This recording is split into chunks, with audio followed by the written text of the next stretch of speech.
Welcome back to your channel 10th toppers. कल के video में हम लोग ने संस्कृत का पेपर पैटर्न और उसी के साथ 2025 का संस्कृत का पेपर देखा था। इस वीडियो में हम लोग सेक्शन ए में जो कुछ भी आपके संस्कृत के पेपर में आने वाला है, तो सेक्शन ए में आपको कौन कौन सी चीज़ें पढ़ने हैं, कौन से मोस्ट एक्सपेक्टेड क्वेश्चंस और इम्पॉर्टेंट क्वेश्चंस है, उस चीज़ को हम डिस्कस करेंगे।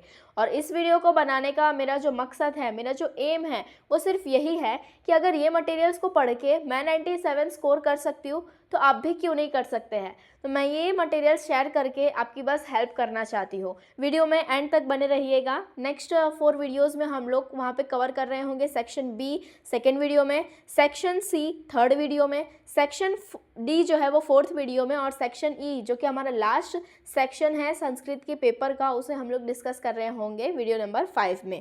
तो ये जो वीडियो है वो वीडियो नंबर 1 है, जिसके अंदर हम लोग सेक्शन ए को जो है कवर करेंगे। सेक्शन ए के लिए हम लोग को पढ़ना क्या क्या है, तो सबसे पहले हमारा सेक्शन ए जो होता है वो आपका 16 मार्क्स का टोटल हो रहा होता है, जिसमें क्वेश्चन नंबर 1 जो है वो आपको पैसेज का ट्रांसलेशन करना होता है 4 क्वेश्चन नंबर 2 जो है वो आपका एमसीक्यू है जो कि 2 मार्क्स का होगा। क्वेश्चन नंबर 3 में आपको इंग्लिश में क्वेश्चन आंसर्स लिखने होंगे, और क्वेश्चन नंबर 4 में आपको नहीं एक ही शॉर्ट नोट जो है वो अटेम्प्ट करना होगा। देन उसके बाद क्वेश्चन नंबर 5 जो है वो कॉम्प्रिहेंशन मीन्स आपको संस्कृत में कॉम्प्रिहेंशन दिया होगा और उसका को आंसर करना है। क्वेश्चंस जो भी आपको दिए होंगे उसके बेसिस पे उसका आपको आंसर करना है। ऐसे तो पेपर पैटर्न हम लोग ने कल के वीडियो में बहुत डीपली देखा था, डिस्कस किया था। अगर आपने अभी तक वो वीडियो नहीं देखा है तो लिंक डिस्क्रिप्शन में है, अभी जाकर वहाँ से देखें। ओके चलिए बढ़ते हैं। सबसे पहला क्वेश्चन जो है हमारा translate the passage in English, उसमें आपको क्या क्या पढ़ना है वो हम यहाँ पे देख लेते हैं। ओके सो सेक्शन ए में आपका फर्स्ट क्वेश्चन आता है translate the following passage into English. तो प्रोज जो भी है आपके संस्कृत के बुक में, जो कि है चैप्टर नंबर 2, 5, 6, 9, 11, 12, 15 और 17, ये जितने भी 7-8 चैप्टर है उसके आपको एकदम अच्छी तरीके से स्टोरी जान लेनी है, और ट्राई करिएगा कि अच्छे तरीके से आप इसको स्टोरी पढ़ो। ओके तो ये क्वेश्चन नंबर 1 के लिए आपको कुछ नहीं करना है, आपको अपनी टेक्स्ट बुक उठानी है, संस्कृत के जो भी सेंटेंसेस है उसे अच्छी तरीके से रीड करना है, समझने की कोशिश करनी है, और फिर उसके बाद में उसका इंग्लिश का ट्रांसलेशन करके प्रैक्टिस जो है ये कर लेनी है। आपका क्वेश्चन नंबर 1 जो है वो यहीं पे डन हो जाएगा, ठीक है। और सबसे पहली बात ये पूरे पेपर में जो बच्चों को हार्ड लगता है वो यही क्वेश्चन है कि संस्कृत के पैसेज को किस तरीके से इंग्लिश में ट्रांसलेट करें। तो इसके लिए मेरी एक ही एडवाइस है कि जो सारे चैप्टर्स हैं उसको अच्छी तरीके से समझने की कोशिश करिए, क्योंकि कभी कभार ऐसा होता है कि पूरा पैसेज पढ़ने के बाद कोई अगर एक वर्ड भी आप समझ जाते हो तो आप वो पूरा पैसेज जो है वो इंग्लिश में लिख पाओगे, राइट। चलिए तो यहाँ पे आपका ये क्वेश्चन नंबर 1 जो है वो क्लियर हो जाता है। फिर क्वेश्चन नंबर 2 जो है 3, 4, 5 जो है वो किसका होगा, एमसीक्यूज़ का होगा। और वो एमसीक्यूज़ कौन कौन से चैप्टर में से आएंगे, तो वो चैप्टर रहेगा 2, 5, 6, 9, 11, 12, 15 और 17, जो कि यहाँ पे आज हम डिस्कस करने वाले हैं सारे ही एमसीक्यूज़ ये सारे चैप्टर्स के, राइट। तो चलिए बढ़ते हैं हमारे चैप्टर नंबर 2 के ऊपर कि चैप्टर नंबर 2 के एमसीक्यूज़ में कौन कौन से क्वेश्चन हैं, और मैं आपको उसको इतनी बेहतरीन तरीके से एक्सप्लेन कर दूंगी कि एमसीक्यूज़ जो है वो रॉन्ग होगा ही नहीं। है कि धीवराणाम वचनम कीदृशम आसित। धीवराणाम मतलब कौन, वो जो फिशरमैन्स थे उनके वर्ड्स कैसे थे, तो वो एकदम थंडर स्टॉर्म की तरीके के थे, मतलब कि बिजली जब कड़कती तो एकदम ज़ोरदार होती है ना, वैसे ही। तो आंसर क्या होगा हमारा, कुलिशोपम। क्या होगा, कुलिशोपम मीन्स उनके जो वर्ड्स थे वो थंडर स्टॉर्म जैसे थे। क्वेश्चन नंबर 2 जो है वो है अन्यम जलाशयम गंतुम कह मत्स्यः निश्चयम करोति। मतलब अन्यम जलाशयम मतलब कि दूसरे पोंड में, दूसरे लेक में जाने के लिए कौन से फिश का ये डिसीजन था, तो कौन से फिश का था ये, अनागत विधाता का ये डिसीजन था कि मैं जो है अपने फैमिली के साथ में दूसरे पोंड में चला जाऊंगा। क्वेश्चन नंबर 3 जो है वो मतलब कि फिशरमैन ने क्या बोला कि अद्य मतलब कि टुडे हमारा जो वृत्ति मतलब हमारा जो खाने का प्रोविज़न है, मतलब प्रोविज़न फॉर फूड जो है वो ऑलरेडी क्या है, संजातः मतलब कि हो चुका है, हम लोग के खाने की व्यवस्था जो है वो हमारी आज की हो चुकी है। उसके बाद में है क्वेश्चन नंबर 4, अनागत विधाता डैश श निष्क्रांत, मतलब अनागत विधाता जो है वो सह मतलब किसके साथ निष्क्रांत, उसने मतलब चला गया, किसके साथ वो चला गया, तो वो अपने परिजनहीन मतलब कि फैमिली के साथ में दूसरे पोंड में चला गया। 5th नंबर का क्वेश्चन क्या है, प्रत्युत्पन्न मति ही प्राह भविष्यदर्थ प्रमाणाभावत कुत्र मया डैश। अगर प्रत्युत्पन्न मति ने क्या बोला, क्या अभी तक मुझे फ्यूचर का कुछ भी एविडेंस तो नहीं मिला है कि फ्यूचर में क्या होने वाला है, तो मैं कहाँ जाऊँ, तो जाने को क्या बोलेंगे हम, गंतव्यम। ओके, यहाँ पे ग्रामर का रूल लगा है इसलिए ये गंतव्यम यहाँ पे आएगा, राइट। उसके बाद में क्वेश्चन नंबर 6 क्या है कि अनागत विधाता प्रहा, मतलब कि अनागत विधाता ने बोला अत्र क्षणम अपि डैश न युक्त, मतलब कि अनागत विधाता ने बोला कि यहाँ पे 1 सेकंड भी डैश नहीं रहना चाहिए। तो क्या अवस्था, तो मतलब कि यहाँ पे नहीं रहना चाहिए, यहाँ पे 1 सेकंड भी रुकना सही नहीं है। ओके, तो यहाँ पे आपका चैप्टर 2 जो है वो हो गया। ओके, चलिए बढ़ते हैं हमारे चैप्टर 5 के एमसीक्यूज़ के ऊपर। चैप्टर 5 के एमसीक्यूज़ टोटल 8 है। उसमें से फर्स्ट है पहला, कस्मिन् वर्षे प्रविष्टः शक्तिकुमारः चिंतापन्नः, मतलब कि कौन से वर्ष में, मतलब कि कौन से ईयर में प्रवेश करते ही शक्ति कुमार जो है वो चिंता में आ गया, वो स्ट्रेस हो गया। तो क्या बोलेंगे, द्वाविशंति तमे, मतलब कि वो जब 22 ईयर्स का हो गया तब।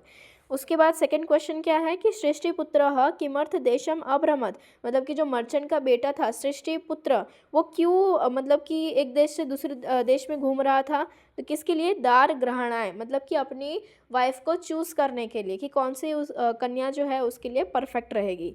उसके बाद में है चैप्टर क्वेश्चन नंबर 3, बुद्धिमती कन्या शालिन कुत्र तपत्वती, मतलब कि बुद्धिमती कन्या जो वर्चुअस गर्ल थी उसने पैडी को जो है कहाँ गर्म किया, तो मतलब किसके हेल्प से गर्म किया, तो आंसर क्या होगा, आतापे, मतलब आतपे, मतलब कि सनलाइट की हेल्प से ग्रेन को जो है वो गर्म किया। अब फोर्थ नंबर का क्वेश्चन क्या है, तुषान विक्रिय धात्री की मानित्वती, मतलब कि हस्क को बेचकर, विक्रिय मतलब हस्क को बेचकर जो धात्री है मींस जो मेड है वो क्या ले आई, तो वो काष्ठानी लाई, मतलब कि वुड्स जो है लकड़ियां खरीद कर लाई वो। उसके बाद फिफ्थ नंबर का क्वेश्चन क्या है कि कन्या धात्री मुखे अतिथिम प्रथमम किम निवेदवती, मतलब कि कन्या ने जो है वो अपनी मेड से क्या बुलवाया कि गेस्ट को सबसे पहले क्या करना चाहिए, गेस्ट को सबसे पहले स्नान कर लेना चाहिए। उसके बाद क्वेश्चन नंबर 6 क्या है कि इंधनानी जलेन समिक्तवा कन्या किम प्राप्तवती, मतलब कि उसने वुड से जल को जो है गर्म किया, तो वो वुड जब पूरा जल गया तो उसे क्या मिला, कृष्ण अंगारन, मतलब कि उसको कोल जो है कोयला वो मिल गया।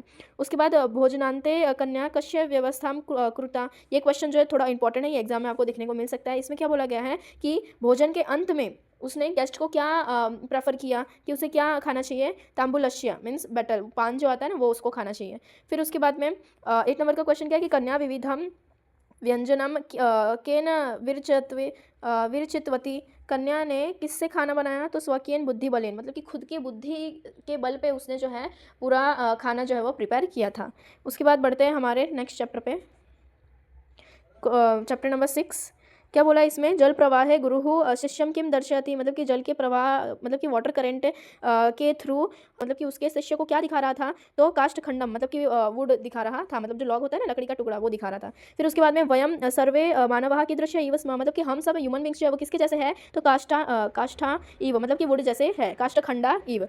उसके बाद थर्ड नंबर का क्वेश्चन क्या बोला है कि नेक्स्ट क्वेश्चन है सामाजिक व्यवहार कुत्र अपेक्षितो भवति, मतलब हमारा जो सोशल बिहेवियर है वो कहाँ कहाँ एसेंशियल होता है, तो वो शुभ प्रसंग में नहीं, सिर्फ सुख में भी नहीं, शुभ प्रसंग में भी नहीं, दुख में भी नहीं, बल्कि सब जगह सोशल बिहेव हम करते हैं। फिर उसके बाद में है केशाम जनानाम प्रगति ही बाधिता भवति, मतलब कैसे लोगों का जो प्रोग्रेस है वो रुक जाता है, तो आंसर इज असनी जनानाम, मतलब कि जो विक्ड पीपल होते हैं, बुरे लोग होते हैं, गंदे लोग, उनका जो प्रोग्रेस है वो रुक जाता है। उसके बाद फिफ्थ क्वेश्चन है कि गुरु डैश सह उपविष्ट आसित, मतलब कि गुरु जो है अपने शिष्य, मतलब शिष्य के साथ में जो है बाहर उपविष्ट, मतलब कि वेंडर करने जाता है। सो हमारा 6 नंबर का क्वेश्चन क्या है कि डैश प्रतिमुक्तवम एवं नदी जल वियोगः, मतलब कि किसको सेपरेट करना वैसा ही है जैसे नदी को उसके जल से सेपरेट करने जैसा हो, तो एक इंसान को उसके परिवार से, यानी कि परिवारात, एक इंसान को उसके परिवार से अलग करना वैसा ही है जैसे जल को जो है नदी से अलग करना। उसके बाद 7वें नंबर का क्वेश्चन है आहार आदयः डैश भवन्ति, मतलब कि फूड स्लीप ये सब जो क्या होता है वो क्या होता है, सेवनीयाः, मतलब कि इंपॉर्टेंट होता है।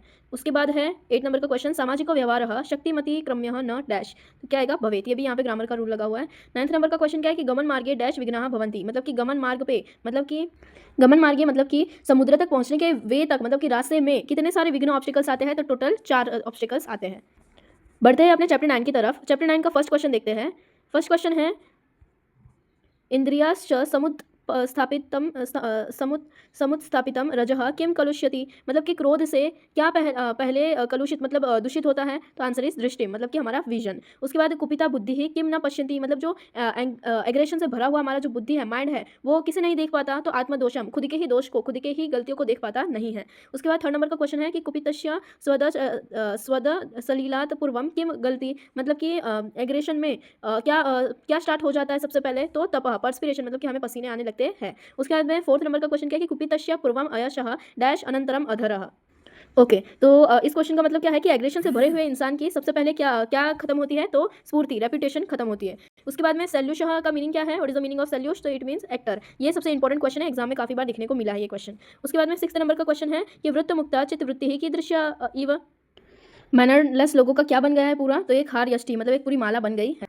ओके, 9 चैप्टर की ओर बढ़ते हैं। 9 चैप्टर का फर्स्ट क्वेश्चन है कि वित्तदास धनिको अपि कीदृश आसीत्, मतलब वित्तदास जो है वो रिच तो था, पर उसके साथ साथ क्या था, वो ग्रीडी था, मतलब कि रिच होने के बावजूद वो बहुत ही लुब्ध था, मतलब कि ग्रीडी इंसान था। उसके बाद में सेकंड क्वेश्चन है कूटनाथस्य गृहे के अतिशयः भविष्यन्ति, मतलब कि कूटनाथस्य गृहे के अतिथयः भविष्यन्ति, मतलब कि कूटनाथ के घर पे कौन गेस्ट आने वाले थे, तो कुटुंबी जनाः, मतलब उसके रिलेटिव्स आने वाले थे। वित्तदासः कूटनाथय केन भावेन पात्राणि प्रायच्छत्, मतलब कि वित्तदास ने कूटनाथ को कौन से डिजायर से जो है अपने बर्तन दिए, तो प्रति वेशिका धर्म भावेन, मतलब कि एक नेबर होने के धर्म से। उसके बाद में वित्तदास ने कूटनाथ को कौन से बेसिस पे सारे अपने यूटेंसिल्स, वित्तदास ने कौन से बेसिस पे उसने अपने यूटेंसिल्स कूटनाथ को दिए, तो एक प्रतिवेशी के धर्म भावेन, मतलब कि उसके नेबर होने के धर्म से। फोर्थ क्वेश्चन क्या है कि कूटनाथ कदा पात्राणि प्रत्यपर्युतुम वित्तदासस्य गृहम आगच्छत्, मतलब कि कूटनाथ जो है वो वित्तदास के पास में अपने यूटेंसिल्स कब लेने जाता है, तो पात्रों उपयोग वसाने, मतलब कि जब वो यूटेंसिल्स को यूज कर चुका होता है तब वो उसके पास में अपने यूटेंसिल्स वापस लेने जाता है। 5 नंबर का क्वेश्चन क्या है कि किम संप्राप्य वित्तदासः विस्मितः अभवत्, कि मतलब क्या पाकर वित्तदास जो है एकदम सरप्राइज हो गया, तो हम क्या बोलेंगे कि नूतनानि पात्राणि, नए बर्तन पाकर जो है वो बहुत ही ज्यादा कैसा हो गया, विस्मित हो गया, मतलब कि शॉक हो गया, सरप्राइज हो गया। 6 नंबर का क्वेश्चन क्या है कि भवतः सर्वाणि पात्राणि मृतानि एतत् वाक्यम कः वदति, मतलब कि आपके जो सारे बर्तन थे वो सब मर चुके हैं, ये वाक्य कौन बोलता है, तो ये वाक्य कूटनाथ बोलता है। नेक्स्ट चैप्टर की ओर बढ़ते हैं, चैप्टर नंबर 12। चैप्टर नंबर 12 का फर्स्ट क्वेश्चन क्या है कि सिद्धराज जयसिंह मालव विजयम कदा कृतवान, मतलब कि मालव पे विक्ट्री सिद्धराज ने कब प्राप्त की थी, तो द्वादशायाम शताब्द्याम, मतलब कि 12th सेंचुरी में विक्ट्री हासिल की थी। उसके बाद क्वेश्चन नंबर 2 सरस्वती कंठाभरणम प्रसिद्धम व्याकरणम केन विचितम अस्ति, मतलब कि ये जो सरस्वती कंठाभरणम वाला जो ग्रामर बुक है वो किसने कंपोज की थी, तो भोज ने कंपोज की थी, ठीक है। उसके बाद में भोजस्य कीर्तिम केन आसीत्, मतलब कि भोज की जो रेपुटेशन है वो किसकी वजह से है, तो भोज व्याकरण की वजह से है। उसके बाद में फोर्थ नंबर का क्वेश्चन हेमचंद्र आचार्येण रचितम व्याकरणम केन नामना प्रसिद्ध अस्ति, मतलब कि हेमचंद्र आचार्य जी ने जो ग्रामर की बुक कंपोज की थी तो वो कौन से नाम से प्रसिद्ध है, फेमस है, तो सिद्ध हेम व्याकरणम के नाम से जो है फेमस है। उसके बाद फिफ्थ नंबर का क्वेश्चन क्या है कि सिद्ध हेम व्याकरणे कति अध्याय सन्ति, मतलब कि सिद्ध हेम व्याकरण के अंदर, वो बुक के अंदर कितने अध्याय है टोटल, तो 8 अध्याय है, मतलब कि 8 चैप्टर्स है उसमें, ठीक है। ये क्वेश्चन थोड़ा इंपॉर्टेंट है, काफी बार ये वाला क्वेश्चन थोड़ा इंपॉर्टेंट है, काफी बार पेपर में दिख चुका है। उसके बाद 6 नंबर का क्वेश्चन क्या है कि उसके बाद 6 नंबर का क्वेश्चन क्या है कि हेमचंद्र आचार्येण रचितम साहित्यम डैश वर्तते, कि हेमचंद्र आचार्य जी ने जो लिटरेचर कंपोज की थी उसको हम क्या बोलते हैं, तो लक्ष्य श्लोक परिमितम, ठीक है। उसके बाद में 7 नंबर का क्वेश्चन क्या है कि हेमचंद्र आचार्येण विरचितस्य कोश ग्रंथस्य नाम किमस्ति, कोश ग्रंथ मतलब क्या होता है, डिक्शनरी, तो हेमचंद्र आचार्य जी ने जो डिक्शनरी कंपोज की थी उसका नाम क्या था, तो अभिधान चिंतामणि जो है उसका नाम था।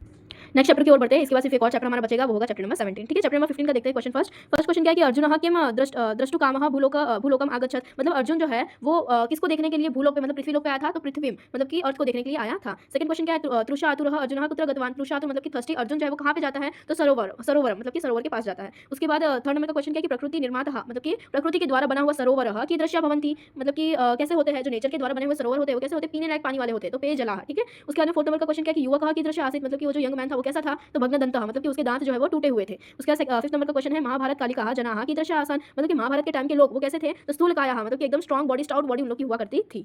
6 नंबर का क्वेश्चन क्या है कि भटकस्य पुत्रः की दृश्य कूपे पतितः, मतलब कि वो जो यंग मैन का जो बेटा है वो कैसे कूप में, मतलब कैसे वेल में गिरा था, तो गंभीर, मतलब कि एकदम डीप वेल में जो है वो गिरा था, गंभीर कूपः, ठीक है। उसके बाद में 7 नंबर का क्वेश्चन क्या है कि कीदृश अर्जुनः पुनः स्वर्गम प्रस्थितः, मतलब कि अर्जुन जो है वापस स्वर्गलोक में कैसे लौटा, तो गृहित चिंतः, मतलब कि वो चिंता में ही था, गृहित चिंता मतलब कि वो सैड होकर ही वापस लौटा, कि आजकल के नेचर के जो सोर्सेस है वो भी कैसे हो चुके हैं ये सोचकर।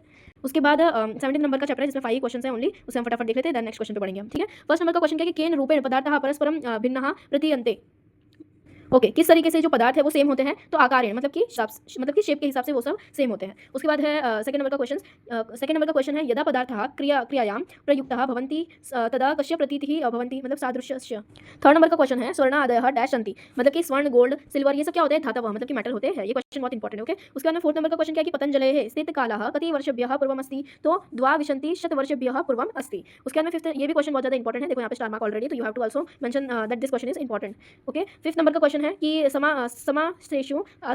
समासेषु अश्यताम इति उक्ते कीदृशा जनाः परस्परम निकट आसनाः भवन्ति, तो आंतरिकम समानत्वम पश्यन्तः, मतलब कौन इंसान जो है वो किसके पास जाके बैठता है, तो जो आंतरिकम समानत्वम पश्यन्तः, मतलब जो इंटरनली उन लोग का, जो इंसानों का इंटरनली माइंडसेट सेम होता हो, उनको उनका दृष्टिकोण चीज़ों को देखने का सेम होता हो, वो लोग जो है पास आकर बैठते हैं। सो यहाँ पे हम लोग का क्वेश्चन नंबर 1 और 2 जो है खत्म होता है। नेक्स्ट क्वेश्चन है हमारा answer the following questions in English. ठीक है, यहाँ पे मैं सारे इंपॉर्टेंट और मोस्ट एक्सपेक्टेड क्वेश्चंस जो कि आपके एग्जाम में दिख सकते हैं 2026 में, वो सब लेकर आई हूँ। तो फटाफट अपनी टेक्स्ट बुक खोलना और इसे टिक करना शुरू कर देना। ओके, चलिए।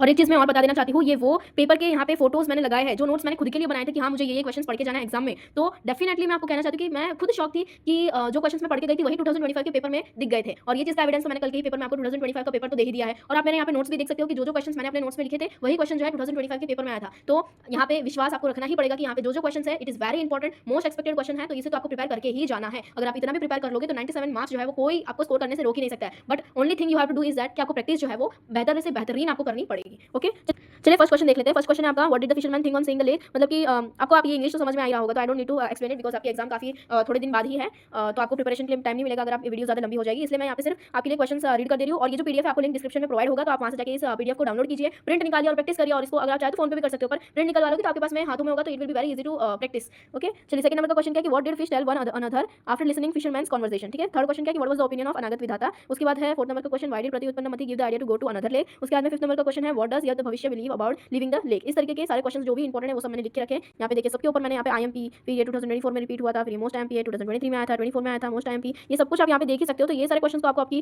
टेक्स्ट बुक में टिक कर लेना है और इसे प्रिपेयर करना शुरू कर देना है। ओके, ये सारे क्वेश्चंस मोस्ट एक्सपेक्टेड है, आप दूसरे स्लाइड में भी देख सकते हैं। इतने सारे जो है वो क्वेश्चंस आपको सेक्शन ए के लिए प्रिपेयर करने होंगे, राइट। उसके बाद लास्ट क्वेश्चन जो है हमारा, नहीं लास्ट नहीं, फोर्थ नंबर का क्वेश्चन एक रह गया, short note, right. Short note जो है वो आपका आएगा 2 मार्क्स में। ये जितने सारे मैंने यहाँ पे लिखे हुए हैं, टोटल कितने हैं 1 2 3 4 5 6 7 8 जो है, ये सब आपको प्रिपेयर करने हैं, राइट। आप देख सकते हो कि जो क्वेश्चंस मैंने यहाँ पे लिखे थे, right the moral of the story भविष्य विनश्यति, वो 2025 में आए थे। ये वाला भी आया था, planning of the excellent girl, ये वाला भी 2 क्वेश्चंस जो है वो पेपर में आए थे। देखिए मैंने यहाँ पे लिखा हुआ है, तो you have to prepare. Okay, ये सारे क्वेश्चंस मोस्ट आईएमपी है। चलिए, आई होप आपको इंग्लिश क्वेश्चन आंसर और शॉर्ट नोट में आपको कोई भी कंफ्यूजन जो है नहीं बचा है। नेक्स्ट लास्ट जो क्वेश्चन है हमारे सेक्शन ए का, वो है read the passage and answer in Sanskrit. तो जहाँ से मैंने प्रैक्टिस किया था ये क्वेश्चन का, तो आप यहाँ पे देख सकते हैं। चैप्टर 2 का जो है चैप्टर वाइज यहाँ पे मैंने आपको प्रोवाइड कर दिया है, मतलब कि 4 मार्क्स का होगा ये। तो एक छोटा सा आपको पैराग्राफ दे दिया जाएगा, उसके बेसिस पे 4 क्वेश्चंस पूछे जाएंगे और उसके बेसिस पे ही, ये पैसेज के बेसिस पे आपको यहाँ पे आंसर लिखना है, जो कि ऑलरेडी पैसेज में गिवन होता है आंसर। बस आपको उसे फाइंड आउट करके लिखना है। मुझे नहीं लगता कि आपको इसके ऊपर ज़्यादा एक्सप्लेनेशन की जरूरत है, बिकॉज आप लोग बचपन से ही जो है करते आ रहे हैं कॉम्प्रिहेंशन की प्रैक्टिस। ठीक है, हुए हैं। और चैप्टर 5 में 2 नहीं 3 है, यहाँ पे 1 है। फिर उसके बाद में चैप्टर 6 के लिए कितने दिए हुए हैं, 2 3 इसमें भी हैं। फिर आगे भी आप देख सकते हो कि यहाँ पे चैप्टर 9 चैप्टर आप आगे भी देख सकते हो कि यहाँ पे चैप्टर 9 चैप्टर 11 चैप्टर 12 के दे रखे हैं। फिर उसके बाद में यहाँ पे लास्ट जो प्रोस का चैप्टर है वो है चैप्टर 15, उसके लिए भी एक यहाँ पे दिया हुआ। सो यहाँ पे हमारा सेक्शन ए पूरा अच्छी तरीके से कवर होते हुए आपको किस हिसाब से क्या क्या चीज़ें प्रिपेयर करनी है हर एक क्वेश्चन के लिए मैंने इस वीडियो में बता दिया। यहाँ पे हम लोग ने सेक्शन ए जो है बहुत अच्छी तरीके से कवर कर लिया। अपकमिंग वीडियोज़ में हम लोग सेक्शन बी सी डी जो भी हमारा बचा हुआ है उसे भी हम लोग कवर कर लेंगे, राइट। सो स्टे ट्यून और प्लीज़ सब्सक्राइब करिएगा चैनल, ताकि आप आगे की वीडियोज़ के साथ में जो है कनेक्शन बनाए रखें। Thank you so much.